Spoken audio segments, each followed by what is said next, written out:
Henk Akkermans, Supply Network Dynamics, Chapter 10, clip number 4, Trust on both sides. Trust is a process that develops over time. It's driven by signals, as you would expect from a information delay. The signals are for the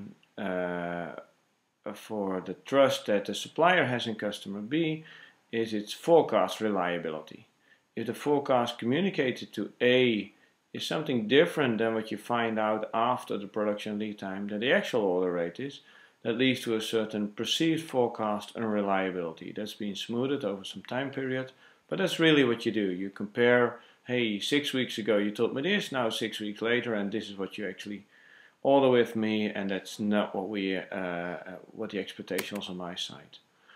That has an effect on trust. So the higher the perceived forecast and reliability, my apologies for the highly creative but not really scientifically grounded graph in here. The higher the forecast and reliability, the lower the level of trust will be. At least the current level of trust, the impact on trust. Trust works two ways. There's trust that can be gained step by step, but of course also you can lose trust over a certain period of time. The stronger the habituation effect, the longer that you know this certain other party, the less active that this will be. So that's trust on of the supplier and the customer. We also have trust of the customer in the supplier.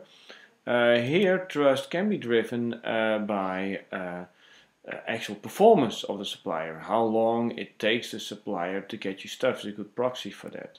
So the longer the delivery delay, the lower the trust that you will have that day. Again, trust is a stock. Again, trust can be gained when positive signals occur. Again, trust can be lost also. And again, the speed at which trust is lost depends on the habituation effect. But it's driven by the delivery delay that the customer expects, the target delivery delay, sorry, and the actual delivery delay. And when that gets longer, a negative impact on trust is achieved. When it's on target, then a positive effect is generated.